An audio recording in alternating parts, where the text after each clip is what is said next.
नानकपुर गांव में आरती नाम की औरत रहती थी। वो गांव में लोगों के शादी ब्याह में जाकर खाना बनाया करती थी।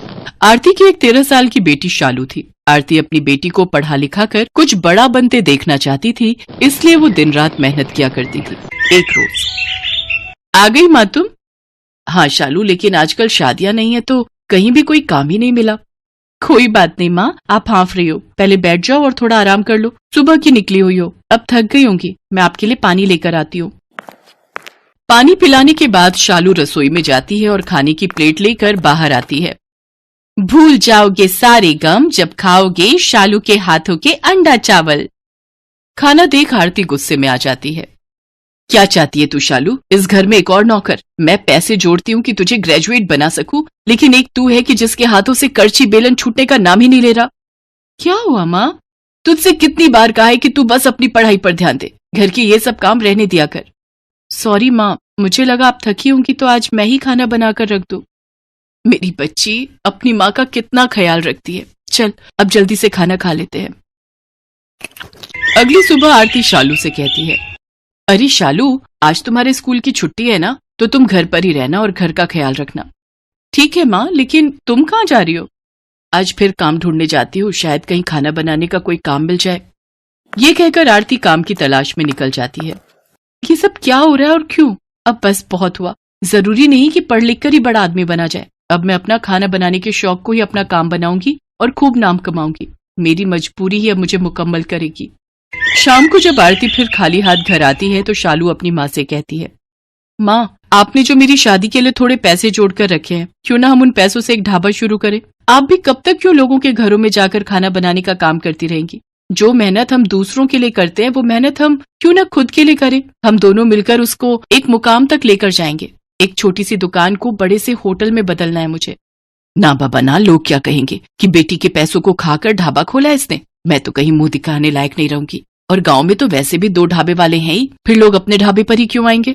माँ, तू समाज और लोगों के बारे में कितना सोचती है। लोग हमें खाने को नहीं दे रहे हैं, और रही उन 2 ढाबों की बात, तो उनको दाल चावल के अलावा बनाना ही क्या आता है? हम अपने हाथों के हुनर से इतना लाजवाब और स्वादिष्ट खाना बनाएंगे कि सबका मन जीत लेंगे, और फिर तुम देखना सब ग्राहक अपने ही ढाबे पर आएंगे खाने।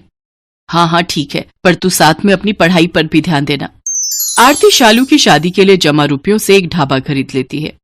शालू बेटा, हम लोगों ने अपनी जमा पूंजी लगाकर ये ढाबा खरीद तो लिया, पर अब हम इसमें ऐसा क्या बनाकर बेचेंगे कि हमारे ग्राहक बन जाएं? माँ, अंडा चावल, और क्या? प्रोटीन से भरा अंडा चावल सबको गर्म रखेगा, और साथ में रायता और गुलाब जामुन बिल्कुल मुफ्त। शालू और आरती सब ग्राहकों को अंडा चावल के साथ पीने के लिए बूंदी रायता और मीठे में गुलाब जामुन परोसती हैं। सबको उनके हाथ का खाना बहुत पसंद आता है, और वो भी इतने कम दाम में। सचमुच शालू बेटा, तेरे हाथों में तो साक्षात माँ अन्नपूर्णा का वास है। भाई वाह, क्या स्वाद है तेरे हाथों में, वाह। हाँ आरती बहन, तू तो बड़ी ही भाग्यशाली है जो इतनी होनहार बेटी तुझे मिली है। धीरे धीरे गांव भर में उनका ढाबा बहुत मशहूर हो जाता है, और उनके यहाँ ग्राहकों की भीड़ लगनी शुरू हो जाती है। शालू और आरती की दुकान अब काफी अच्छे से चलने लग जाती है, जिससे दूसरे ढाबे वाले उससे जलने लगते हैं। उसकी सफलता देख बगल के ढाबे वाला मंगत राम कहता है, इन माँ बेटी ने मिलकर हमारे काम की वाट लगा रखी है।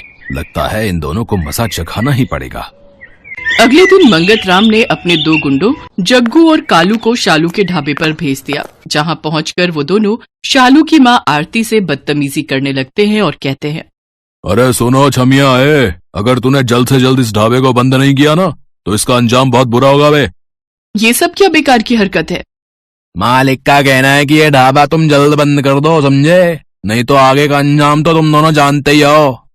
अपनी ये धमकी किसी और को जाकर देना, वरना एक ऐसा थप्पड़ पड़ेगा ना जग्गू। और कालू कौन है? ये कोई पहचान भी नहीं पाएगा। रुको, अभी पुलिस को फोन लगाकर तुम दोनों की हेकड़ी निकालती हूँ। चल चल कालू, ये लड़की नहीं सचमुच में आफत की पुड़िया है। क्यों तू इन गुंडों से उलझती है? अगर इन्हें इनकी सही जगह ना दिखाओ ना माँ, तो ये सिर पर चढ़ जाते हैं। जग्गू और कालू ये सारी बात जाकर मंगत राम को बताते हैं, पर मंगत राम आखिर कहाँ शांत बैठने वाला था। उसे एक चाल सूझती है और वो कुछ अंडे के आकार के पत्थर लेता है और उन्हें सफेद रंग से पेंट कर देता है, और फिर आधी रात को जाकर शालू के ढाबे में अंडों की जगह उन्हें रख देता है।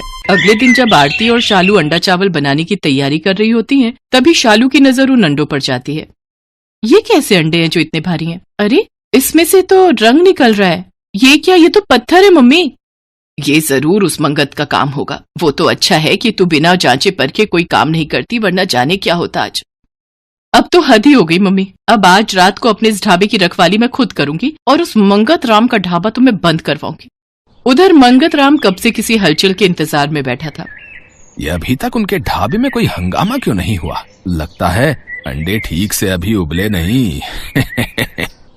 तभी मंगत राम शालू के ढाबे पर जाकर देखता है कि सभी लोग आराम से खाना खा रहे होते हैं। वो छुपते छुपाते एक ग्राहक से पूछता है, तुम्हें यहाँ का खाना कैसा लगा? क्या कुछ अजीब नहीं है क्या? अरे नहीं भाई, ये खाना तो बल्कि बहुत स्वादिष्ट है। आहा, अब ऐसा कैसे हो सकता है? लगता है तरकीब फेल हो गई। कोई नहीं, आज कोई नई तरकीब आजमाऊंगा। शाम को मंगत राम सफेद कंकड़ लेकर शालू के ढाबे में जाता है।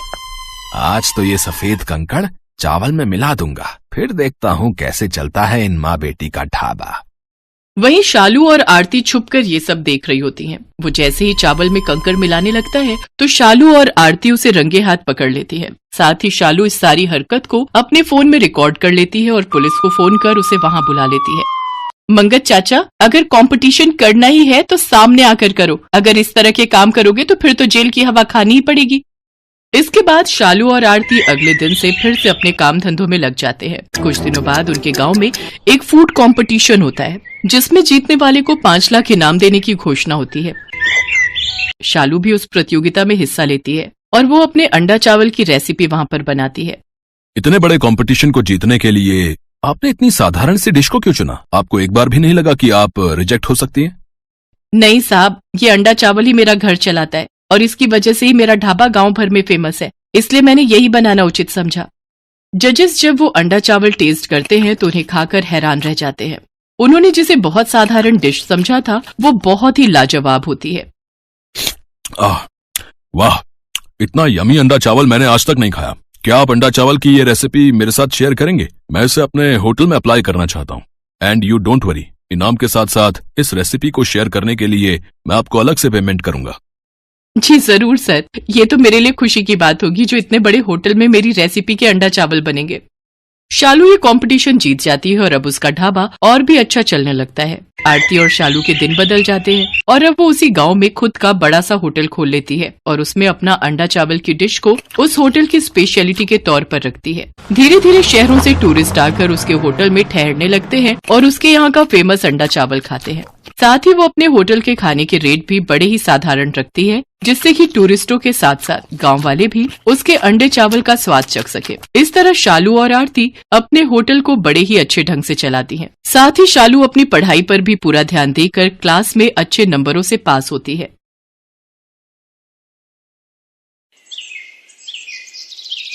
मान्या एक बड़े होटल में शेफ थी और बहुत ही बढ़िया बढ़िया तरह के खाने बनाने में माहिर थी। होटल वाले भी मान्या के काम को बहुत पसंद करते थे।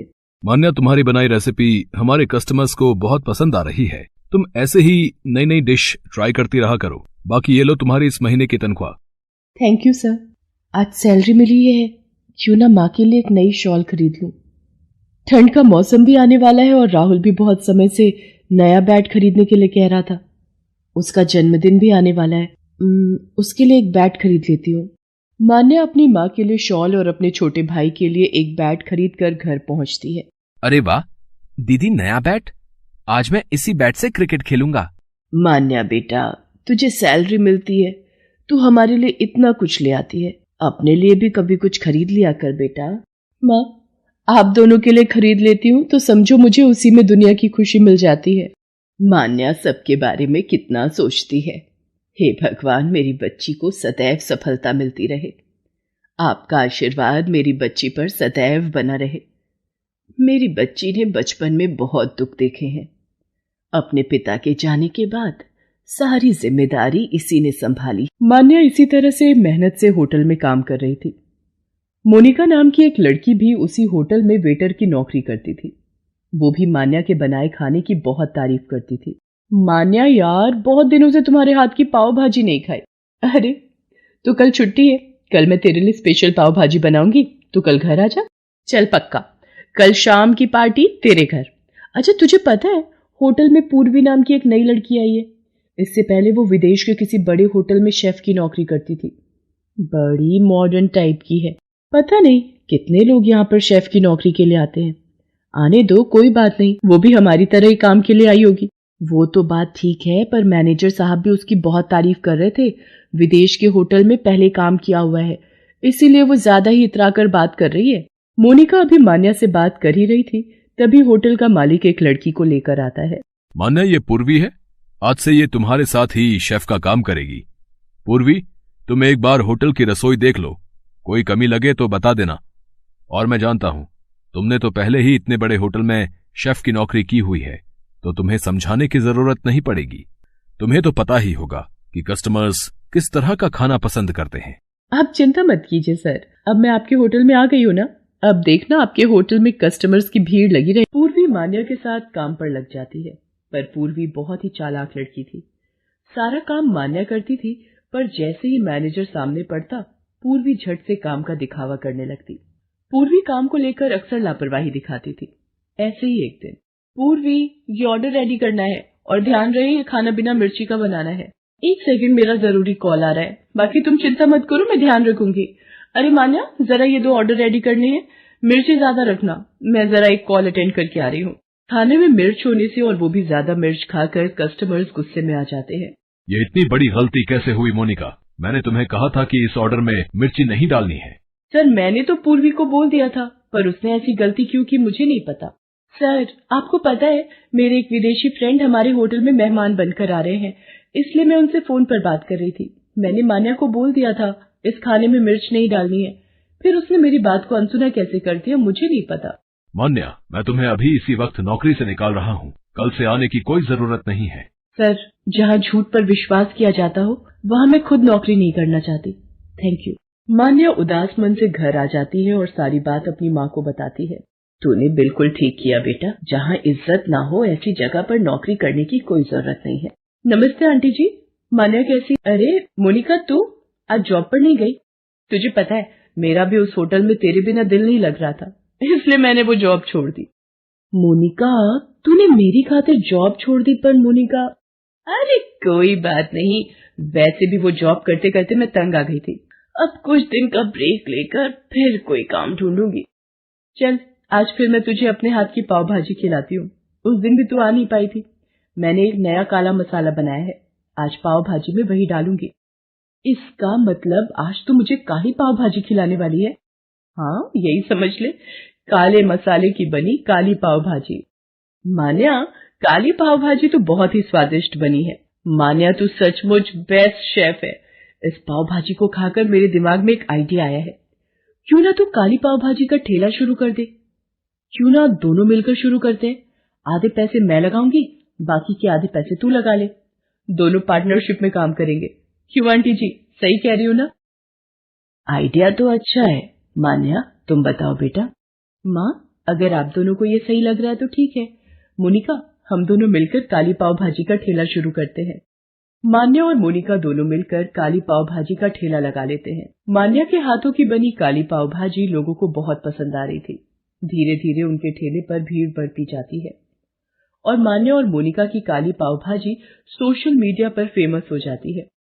मान्या, तेरे हाथों में जादू है। आज देख हमारे ठेले पर कितनी दूर दूर से लोग काली पाव भाजी खाने के लिए आने लगे हैं। ये देख हमारे ठेले की काली पाव भाजी के सोशल मीडिया पर कितने वीडियोस बने हैं। मोनिका, ये सब तेरे कारण ही संभव हो पाया है। तू अगर मुझे हिम्मत ना देती तो मैं तो बिल्कुल निराश हो गई थी। मान्या, ये तेरा हुनर है जो तुझे यहाँ तक लाया है। अच्छा सुन, मैंने वो तुझे बताया था ना, होटल खोलने के लिए एक अच्छी जगह मिल गई है, आज ही देखने चलते हैं।